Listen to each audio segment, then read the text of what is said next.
because then like any statuses that get applied to that target like that, the little interesting bits that I put in, like these enemies will walk over this wall and die to 1.4 billion damage of a gas proc. Hello, this time we're gonna do something a little different. It's just 3 builds that I found to be kind of fun, to be honest, and kind of unique and interesting. So here we go. The first one is Citrine. This is going to be a full caster build. Yep, full caster Citrine. It does use Breach Surge. Let me use some Dracar Manic Bombard in there. All right, so the whole premise of this one is that we are invisible. We are using a Horus Kubro and her 3 augment. We're going to throw the 3 augment, then we're going to run over to these guys. We're going to Breach Surge, and then we're going to cast our 1.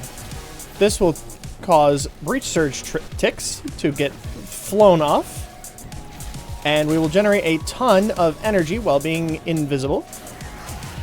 And then our Contagious Bond and Mecha sets will go off and just kill everything. So what is in this build? It's real simple. It's real simple. We're running Mecha set, so Mecha Empowered and Mecha Pulse. We're running Arcane Impetus and Crepuscular, so we get the extra 30% strength and the extra crit damage bonus for our Breach Surge, and then we get the extra efficiency and ability strength from Impetus. Prismatic Companion is the augment for her 3, which allows the gem to attach to our companion and gives it some duration. Then we're running Rolling Guard as our only defensive option outside of just, you know, being invisible. We're running a decent amount of range in Augur Reach and Augur Stretch. If you find that you're not struggling with energy at all, you can drop Transient Fortitude for Blind Rage. This is what I was running before, but I find this to be a little bit more comfortable, and it does enough damage so it doesn't really fucking matter. But yeah, that is the gist of this build. Her 1 generates a shit ton of health and energy orbs, so you literally never run out. My energy economy is entirely in this 1 shard, so the 30% energy and health. We're running 2 cast speed shards and 1 energy max shard. That is specifically to get to 502 if you ever wanted to get more for like a melee build, for like Tau Forge Violet Archon shards to do the crit damage thing. That's why that's there. Otherwise, it's entirely optional. Like, I probably would just put another one in here just because she doesn't need anything, and it would make it more comfortable. Yeah, really simple build. I'll show the Horus Kubro build really quick. I'm just using this. It is a Mecha Recharge, Resource Retriever, Stalk, Contagious Bond, Tenacious Bond, Synth Deconstructs, Bond, Duplex Bond and Fetch, and then the claws are just the mecha piece here, and then that's it. Now, I am using my Paris stat stick that gives my pet a shit ton of stats, as well as like a ribbon that makes it get more crit chance and status chance, but this, honest to God, doesn't really need it. Doesn't need it, but you can see that my Horus has 150% crit chance and 358%, and that is from specifically Mecha Overdrive and Hunter Synergy. So you can see how much, just how much Mecha Overdrive is actually adding because of this pet stick. We're literally going from 14% to 358%. That is kind of absurd, but yeah, that's what we're doing here. Into a mission! Unlike last time, we're only going to show maybe a minute of gameplay just so that you can get the gist of it. All right, so now I've got enough energy to not really struggle. Doors are open, and now we are invisible because of our Horus Kubro, and our Breach Surge and our 1 will now just kill everything. And we can, because of the way that her 1 works, just kind of spam her 1, because it's gonna make enemies drop just so much more, so many more orbs. Like, look at how much health it says I've gained at the bottom. That's so many health orbs. Now, the Contagious Bond is helping, obviously. Like, we know how good Contagious Bond is. But if I'm completely honest, the Breach Surge and the 1 is kind of doing most of the work in the general case. And then when enemies live long enough, the Contagious Bond goes off and they kind of explode. There is, like, a whole reason for both. The mecha set is going to be really crazy, especially with her 3, because then, like, any statuses that get applied to that target like that will make them all fucking explode in that mass of cum. It's again, it's another pet build. I don't particularly like pet builds because they're a lot less of like you playing the game. But this one again is very spammy. You're kind of just engaging with the Contagious Bond mechanic as well as the mecha set, kind of letting it do its thing and then giving it just more power. On to the next one. Welcome to Infinite Fart Lavos. Sorry. Infinite Fart Lavos. The gist of this is it's doing the Lavos thing with Valence Formation, but you use the whatever weapon that has melee afflictions, and then you just slam. Yep. You just slam. And when you do the slam thing, especially when you have like roar, you spawn clouds of gas that last for too long.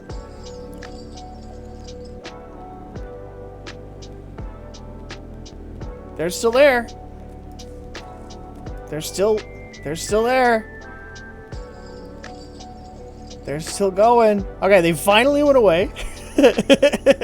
So the reason why I call this infinite fart is because the gas clouds last over 25 seconds every time you slam.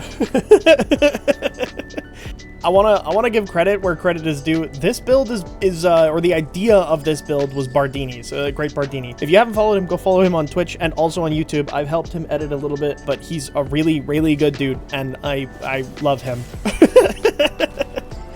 But he gave me this idea. It is silly. Now, there's one small change I'll make right now. I'm using the regular Magistar. Use the Sancti Magistar because this is a persistence build. Anyways, so here's the build. I am running Persistence, surprise, Arcane Blessing to give us more health, Ripple Umbral, which is not required, but we have it here because I can. He gets plenty of health and armor if you just use the regular versions, and then Umbral Strength, Umbral Intensify is like fine. You don't really need that much strength in this build anyways, it's just for roar over his 2, which I know some people don't like. You can also put it over his 3 if you really want, because you're not really using that many abilities in this build, because it's really just Valence Formation being the strongest augment in the entire game, kind of hands down. Anyways, then I'm using Lightning Dash for movement because fuck it.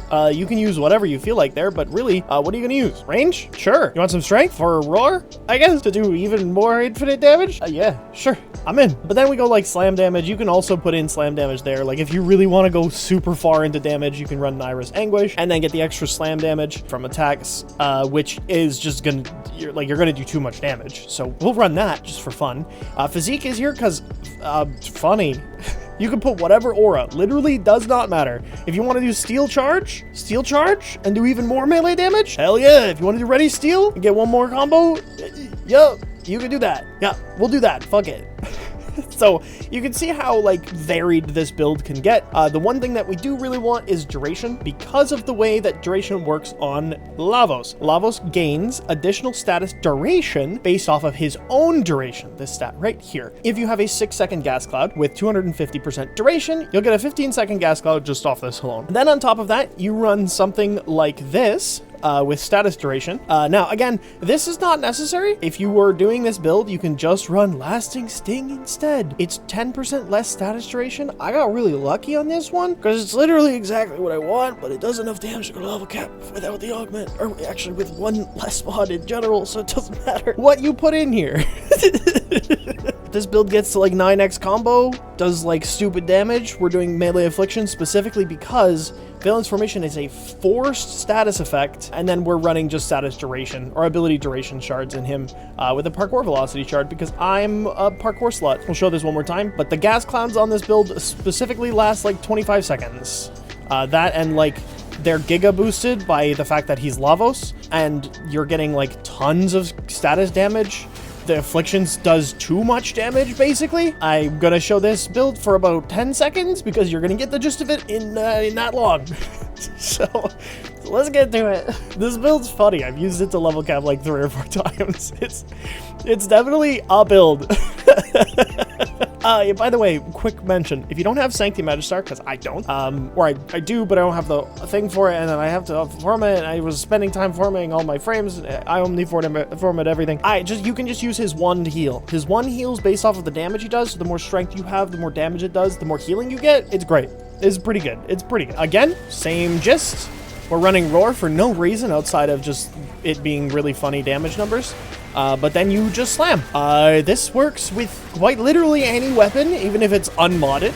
The gas clouds are mostly scaling off of his own added damage, but you can literally do this with like any weapon. If you want to do it with the Arcatitron and do some really funny bullshit and do like electric gas melee influence spamming, you can do that. That's also a thing. I mean, it's not like the Magistar is going to not kill shit, but you know. Anyways, yeah, that's you. Like I said, that you'll get the gist of it really quick. You just slam stuff. It's Okay, so there's a gas cloud right here that touch it. Okay, 16 million. If you hit them when they're corrupting, essentially it stacks all the damage that it should have done. And if they're not corrupting, then you're killing them based off of the initial hit. Yeah. So that's infinite fart Lavos. I'm sure you could take it even further if you really feel like it, but like I put a lot of quality of life into this build. That's why I like the parkour. It's why I like the little interesting bits that I put in. Like these enemies will walk over this wall and die to 1.4 billion damage of a gas proc. Okay. Moving on. So I'll be clear, I'm not that much of a fan of Frost. There's a reason why I've chosen not to use his 4. This is the reason why I brought him up. His 4 is currently bugged. If you don't know, half of his 4 does not get affected by cast speed.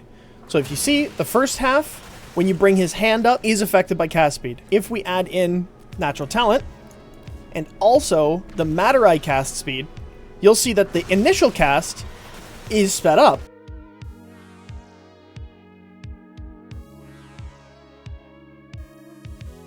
But the wave of the hand at the bottom is not. So the cast speed is only affects half of the ability, and that makes it a huge pain in the ass to me to cast a lot, which is kind of what you want to be doing if you're going to use his 4. In the case of what I'm doing, we're not casting his 4. So I'm using my Glaxion. Not a huge fan of the Glaxion, but I like using it here because it's fun. But we actually replaced his 4 with Vile Rush, which is not really here for anything but flavor, and you can kind of use whatever. But I really wanted to show off this build specifically to highlight that people don't understand that his 2 is actually not that bad.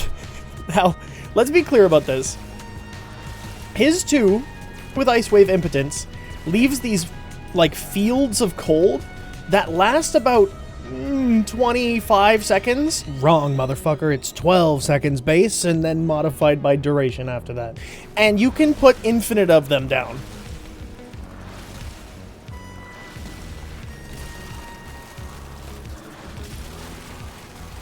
So if you have enough duration, you can put down essentially infinite of these cold fields, which will allow you to gain a lot of benefit off of his Biting Frost and hold station or hold defensive points better because you're leaving huge fields down and enemies aren't just running in and doing whatever. So if I do this, for example, we'll spawn these and then unpause their AI, and then I will put this field down and run back here.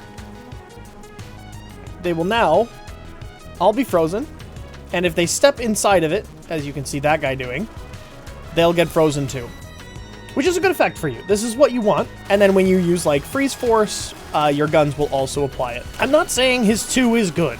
I'm saying that I think it's better than people give it credit for. That being said, I do think people don't understand how good Cold is as just a status in general. And realistically, like, I have Vile Rush on specifically because like leaving the little cold fields around I think is kind of cool. Especially when you combine it with Frost, because it just does the thing that he likes, which is putting more enemies on cold, freezing more enemies. That being said, I use this build as a shield gate build. It is a very like simple build. I'll show it in just a second here. So this is what we're running here. We're running Ice Wave Impotence, Biting Frost, and Freeze Force with Rapid Resilience, Brief Respite, and Catalyzing Shield. So we've got our Shield Gate, we've got Arcane Aegis, Flow, Stretch, Equilibrium, and Ice Spring. You could use Prime Sure-Footed if you'd like in here if you don't want the knockdown. You could use whatever you feel like in here and you'll be fine. Arcane Ice Storm is typically super annoying to upkeep, but I find it's not hard to upkeep, especially if you use Ice Wave Impotence. I have problems with Frost. but I'll get into that when we do the gameplay, because it has nothing to do with the build being unique. Then we're running 1 cast speed and 2 parkour velocity shards and 2 strength shards. All to taste, you don't need any of them. I'm running my Tentacle Axion, which is just this build. It is a very specific, like, debilitate build, photon overcharge for extra energy. It is very, very simple. On to the test. So Frost is in a very unique situation where I know people have talked about, especially Equinox, a lot of people were like, oh, she's an augment merchant, she needs augments to be good. I don't think that's necessarily true, especially for her. However, for Frost, I think it is. As unfortunate as it is, I think in today's game, if you want to use any of Frost's abilities except for his 3, you need the augment that goes along with it, as well as biting Frost. I do think there are worlds where you can get away with not using those. Sure. But if you want to use his 1, you're going to use his 1 augment because he's a gun frame, surprise. So you're going to get extra cold damage. If you want to use his 2, Ice Wave Impotence, essentially it's required. If you want to use him at all, you use biting Frost because it's just that good. Like, he just... His 4 augment is required if you use his 4. Like, the only augment that isn't required, I think, on him is his 3. And even then, you know, I can admit, I don't think I've ever used it, but I also really don't use his, like, Ice Globe that often. Of all of the frames that needs, like, augments baked in right now, it's fucking Frost. It's Frost. Fucking put all of his augments baseline right now and just rework all of them. Like, I swear to God, he would not change at all. He's still, like, I want to say kind of mediocre as a frame. He's good, don't get me wrong. And, like, he's usable pretty much everywhere, if not actually everywhere. But, yeah, his modding situation is a problem. If you saw I was running 3 augments... I was running 3 augments, and that's because I subsumed over his 4.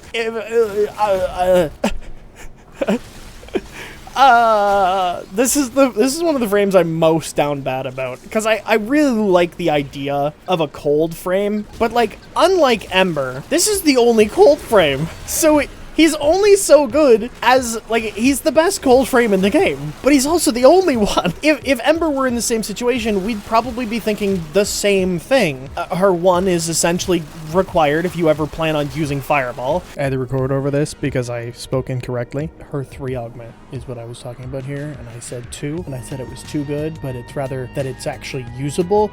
It's, like, basically required if you're planning on using her 3. Like, Immolation is trash. Her 4, if you want energy, it, like, I guess you could use her 4 augment, but it's kind of underpowered. Like, she's just in the same situation as Frost, and I think both of them need some help bad. That being said, Frost is a pretty good disruption frame. So here we are. Like, he's good. Again, his 4 just takes too long to cast, generally. Like, there's too much to say about Frost. I don't think he's a bad frame, but I do think his modding situation is fucking horrendous. So we're gonna just leave it at that.